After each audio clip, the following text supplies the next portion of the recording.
Bloomberg Audio Studios. Podcasts, radio, news. The Democratic Republic of Congo and Rwanda have agreed to bring an end to conflict in the eastern Congo, where millions of people have died and multitudes have been displaced over the past 3 decades. Today, the violence and destruction comes to an end, and the entire region begins a new chapter of hope and opportunity, harmony, prosperity, and peace.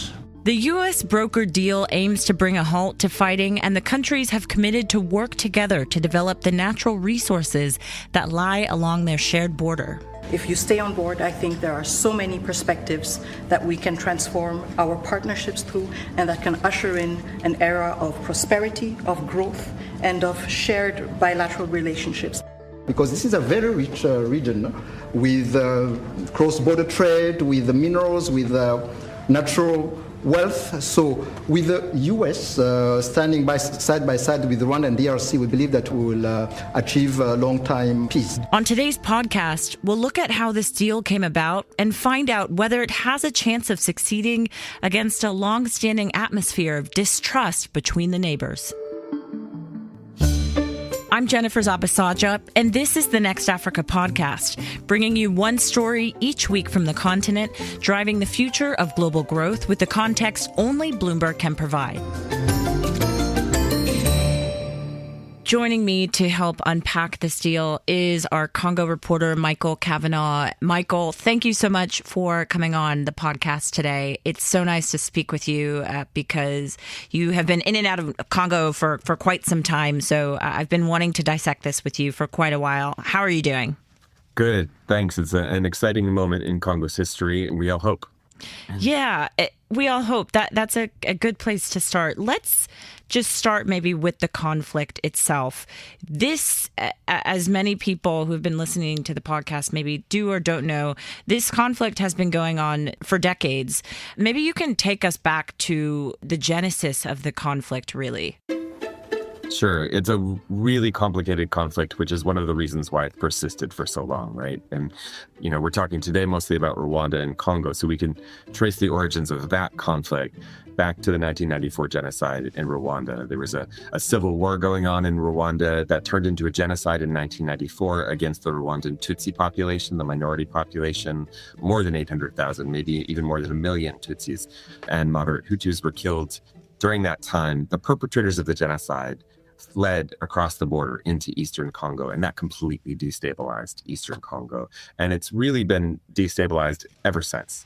It turned into a civil war in Congo that overthrew the dictator at the time, and it turned into wars between Rwanda and Uganda, which is also a neighbor, and Congo.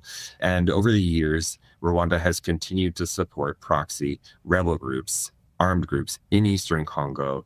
It says to protect itself and to continue to fight some of the remnants of those perpetrators of the genocide, or people at least with links to the perpetrators of the genocide. So, that's really the origin of the conflict we're seeing today. But of course, it's also linked to a lot of other conflicts in the region and the natural resources and political power and things like that. And Michael, you just brought up a number of different other countries and maybe proxies that are potentially involved in the fighting. Can you just outline who are the significant players maybe that are involved that you think would be helpful for listeners to know about? In some ways, you could talk about the Congo conflict as involving many, many countries in the world. Lots of different countries have had stakes over the years, have tried to intervene through UN peacekeeping missions, through other deployment of military. Local African nations have deployed local military. But really, I think the most important thing to think about are the neighboring countries, right, of this region, which is called the Great Lakes region. And there you have Uganda, Burundi, Rwanda, and Congo. We'll just focus on them. And Eastern Congo, as I said, has been destabilized. And because of that, there are a lot of more than 100 rebel groups, armed groups, I should say, are active in that region. And again, they're fighting over ethnicity and power and local resources. But some of them are also rebel groups that are opposing the governments of Rwanda, of Uganda, of Burundi. And so because of that, those neighboring countries have had a stake for a long time in Eastern Congo's stability, and they regularly intervene. All three countries have soldiers right now in Eastern Congo. The thing is that those soldiers that end up in Eastern Congo often end up in getting themselves involved in mineral smuggling or other resource smuggling too, so that those three countries have economic connections to Eastern Congo as well. So the conflict has many dimensions. Which brings us to 2025. Earlier this year, we had you on the podcast talking about, in particular, the M23 rebel group taking over some of the cities in Congo, which makes this recent peace deal a bit surprising that we got here. Can you just talk about the timeline of 2025 and really how we actually reached this peace deal? Yeah, so the M23 is another proxy rebel group supported by Rwanda, even though Rwanda says they deny it. But, they have said that their army, the Rwandan army, has been taking defensive measures against the instability in Eastern Congo. And we reported on a UN experts report this week, which says that the Rwandans actually straight up directed the M23 earlier this year to take over two of the main trading hubs in Eastern Congo, cities of more than 1 million people, right on the border with Rwanda.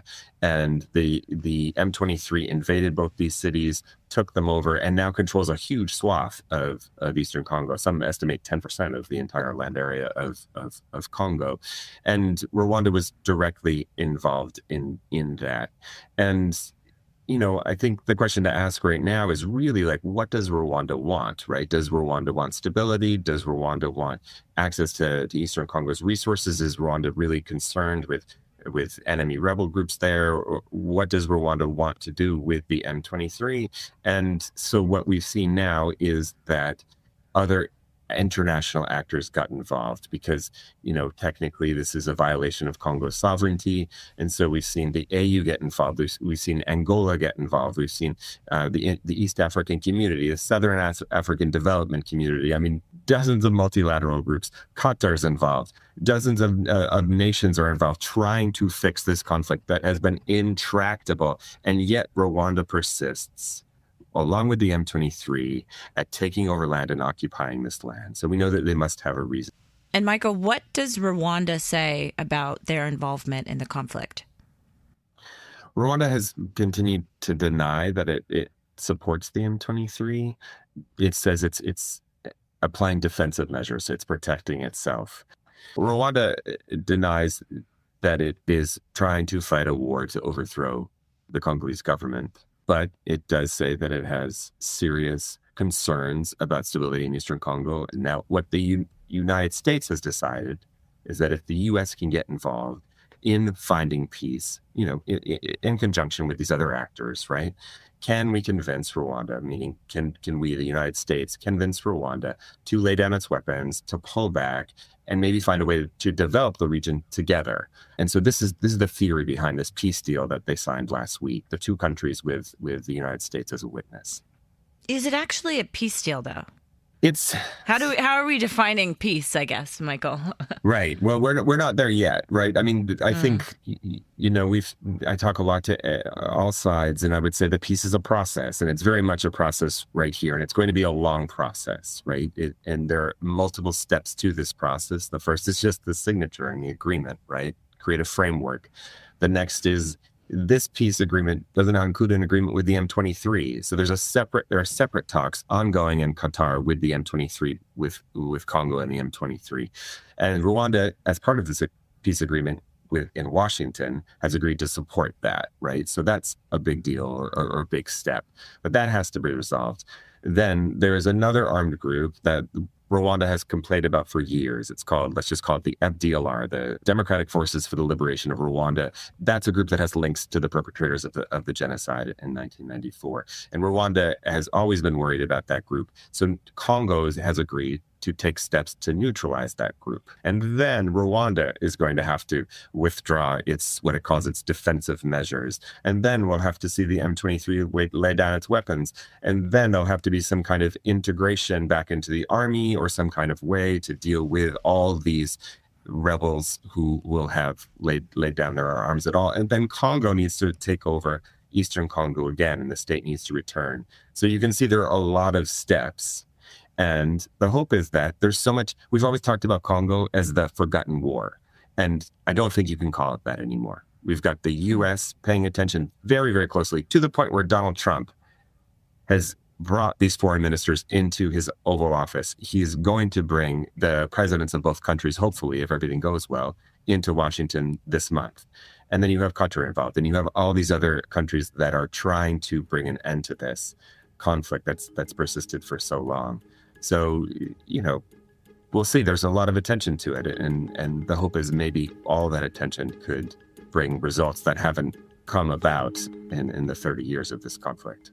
And Michael, stick with us. We're going to take a quick break, but when we come back, we'll look at the role that the U.S. might play, as you were just speaking to there, and what the chances are that this deal has of holding. We'll be right back.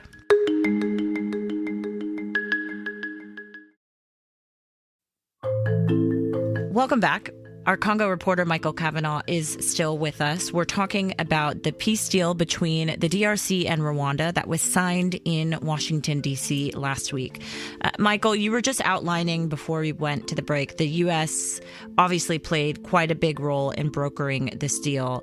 How much of a role will they play, though, in ensuring that it holds? You just mentioned that President Trump did invite the presidents of both the DRC and Rwanda to the White House. It remains to be seen whether that actually happens. But do you, based on your sources, is there discussion happening behind the scenes with the U.S.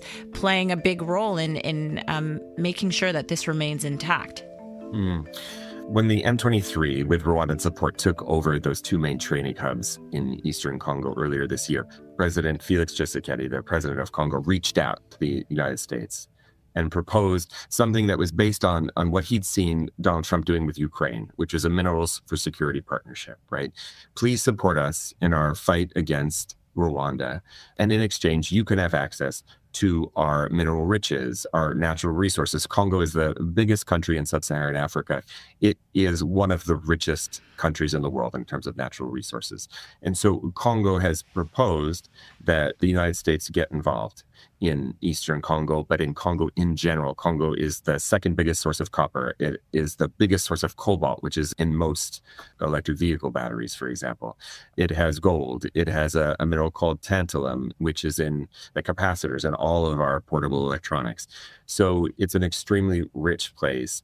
And the thinking on the Congolese side and now on the United States side is that if U.S. companies and if the U.S. government, mainly through the Development Finance Corporation, the DFC, can invest in Congo, then the U.S. will have a stake in the game. And if the U.S. has skin in the game, they're more likely to continue to pay attention to the conflict there and care about stability and care about peace. So if they have a short-term, medium-term, and maybe even a long-term investment in the region, then maybe they'll make sure to hold all actors to account. And Michael, before we let you go, sentiment on the ground, because you are one of the few who gets to go in and out of the country. What's the feeling like in Congo of this peace deal? Oh, gosh, I mean, it's a cliche to say cautious optimism. I think that I would say people don't trust Rwanda and Congo, period.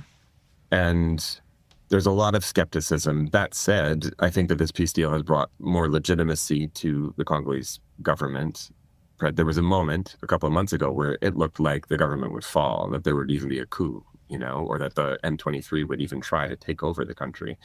This peace deal, aligning with the United States has given President Tshisekedi more legitimacy. It looks like there's going to be more investment in the country. So there's some optimism because of that. But the next step is the M23 peace deal. Until we see that, you can't think of this peace deal ever holding, right? And then you have to see the Congolese go after this FDLR rebel group, and then you have to see the Rwandans start to withdraw. And those are sort of the steps that we need to see over the next, say, 3 months. But as the Congolese foreign minister said to me the other day, she says, trust is still a long way off. For now, what we care about is accountability. Michael Kavanagh, thank you so much for joining us. Really fantastic reporting, as always. Appreciate it. And you can read all of Michael's reporting on the peace deal on Bloomberg platforms now. Here's some of the other stories we've been following across the region this week. Nigeria's main opposition parties, which have agreed to unite to contest 2027 elections under the banner of the little-known African Democratic Congress, appointed 2 interim leaders to steer preparations for their campaign. And African ride-hailing startup Move is close to raising $1.2 billion in a debt round that will help it finance a rollout of an autonomous driving fleet with Alphabet's Waymo and expand in the U.S., people familiar with the matter said. And you can follow these stories across Bloomberg, including the Next Africa newsletter. We'll put a link to that in the show notes. This program was produced by Adrian Bradley and Tiwa Adebayo. Don't forget to follow and review this show wherever you usually get your podcasts. I'm Jennifer Zabasajja. Thanks as always for listening.